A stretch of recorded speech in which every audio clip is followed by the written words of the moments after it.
This is Strawberry Ink. Today's episode examines one of the deadliest anti-systemic attacks in American history, the Tree of Life Synagogue shooting in Pittsburgh, Pennsylvania. A federal prosecution targeting the gunman, Robert Gregory Bowers. We will cover the attack, the law enforcement response, the federal investigation, the charges, the trial, the verdict, sentencing, and the appeals now underway.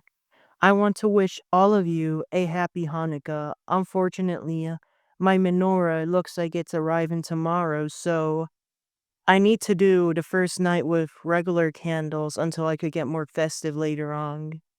I enjoy playing dreidel and I enjoy chatting with my Jewish buddies. On October 27th, 2018 at approximately 9:50 a.m., services were underway inside the Tree of Life Synagogue in the Squirrel Hill neighborhood of Pittsburgh. Free congregations, Tree of Life, Dor Hadash, and New Light were gathered for Shabbat morning worship. Robert Bowers, armed with a Colt AR-15 style rifle and free Glock .357 caliber handguns, entered the building, immediately shooting. Inside, the sanctuary and social hall areas were shot up by him. He moved from room to room, shooting worshippers and shouting anti-Semitic statements. Survivors hid in storage areas and offices while 911 calls flooded the dispatch center. Pittsburgh police officers were dispatched within minutes and responded quickly. The first officers arrived at 9:55 a.m., entering the synagogue under active fire. A firefight broke out on both the main floor and the basement. Bowers retreated deeper into the building. SWAT officers entered, conducting a floor-by-floor clearing operation. The gunman was ultimately shot and wounded in the shootout. He surrendered in the building's third-floor area after announcing he was injured and could no longer continue. He was cuffed and taken into custody alive, bleeding. Emergency medical services staged outside and began retrieving victims once the scene was secured. The Allegheny County Medical Examiner's Office processed the deaths and conducted the autopsies. 11 worshippers were killed. 6 others, including 4 police officers, were wounded. The attack remains the deadliest anti-Semitic or anti-Jew, however you want to call it, mass shooting in the U.S. history. Because the attack targeted congregants based on religion, the FBI immediately led the investigation, assisted by the Pittsburgh Police Department, ATF, DHS, and the federal prosecution of the U.S. Attorney's Office serving the Western District of Pennsylvania. A federal complaint was made and filed the same day. Within days, Bowers was indicted on 44 federal counts, including obstruction of free exercise of religious beliefs resulting in death, hate crime shootings resulting in death, use of a firearm in violence, obstruction, attempted obstruction, and firearms offenses. Later, superseding indictments increased the total, including 11 capital eligible counts.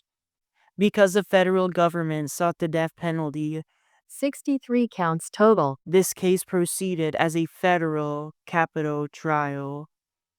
The parallel state case remains pending, but inactive. It has been delayed. The shooter was initially chained to his hospital bed at Allegheny General, while his injured victims were treated at the UPMC Presbyterian and Mercy. All were discharged within weeks. After being discharged from the hospital, Robert Bowers made his first federal court appearance.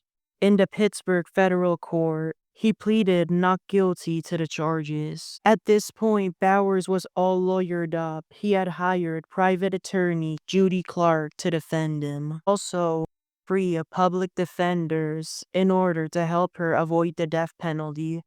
Michael Novara, Eliza Long, and Ashwin Katamanchi. On the other hand, U.S. Attorney Eric Alshan, who was prosecuting, announced that the charges moving forward would be severe ones and that the death penalty would obviously be seeked.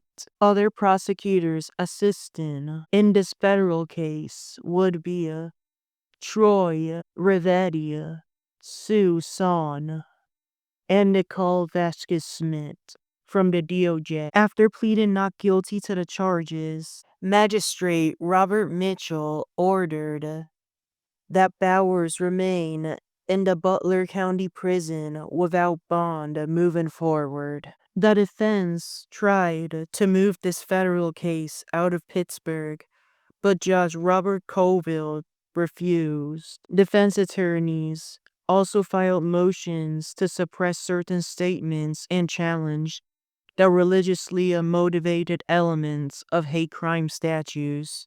These motions were also denied. This is a story that I will continue discussing later on as the state case unfolds, but right now this episode is focused at the federal level. On August 24, 2023, jury selection began for the federal trial.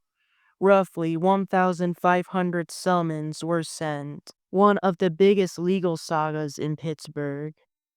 69 qualified jurors were narrowed to 12 jurors and 6 alternates. During trial testimony, one juror was excused for undisclosed reasons. The court did not publicly reveal why. It looks like this person had an emergency. An alternate replaced them. Federal capital trials have 3 phases: guilt phase, eligibility phase, and penalty phase. This would unfold in Bowers' federal trial. The guilt phase was expected to begin in late May 2023, but the trial was long. On June 16th that year, the jury unanimously found Robert Bowers guilty on all charges. That federal judge said that there would be no acquittals and no mistrial for that phase. Then, the following July, as the trial continued, the jury found in the eligibility phase that Bowers acted with the intent to kill. The murders involved substantial planning. He targeted the victims because they were Jewish. Multiple statutory aggravating factors were proven beyond a reasonable doubt. On August 2nd, 2023, the jury unanimously recommended the death penalty. Robert Colville formally sentenced Bowers to death on the capital counts. 36 years to life in prison sentences for the rest, as well as additional firearms prison terms, fixed terms, including 20 to 30-year counts, all ordered to be served consecutively. Even if the death sentence were overturned, he would remain in prison for the rest of his life. During the penalty phase, the defense moved for a mistrial after a U.S. Marshal had a brief conversation with jurors regarding weapons evidence. Judge Colville denied the motion and instructed the jurors to disregard the contact, something that is a strike at the heart in the federal judicial system. I'd agree with the mistrial, as that is a violation. You never have a separate conversation with a juror while they are doing their civic duty. A motion of acquittal was as well denied. On May 17, 2024, Judge Colville denied the defense's motion for a new trial in any phase. The case is now on direct appeal to the U.S. Court of Appeals for the Third Circuit. That is in Philadelphia. The federal conviction and death sentence remain in full force while the appeals proceed. Bowers is currently at the Terre Haute, Indiana Federal Penitentiary on death row. This has been Strawberry Inc. The case of Robert Bowers is one of the most consequential federal hate crime prosecutions in American history, a case where the legal process, the community, and the country continue to grapple with the magnitude of the tragedy. Thank you for listening. I hope you enjoy Hanukkah and the rest of the holidays. Have a good rest of your day.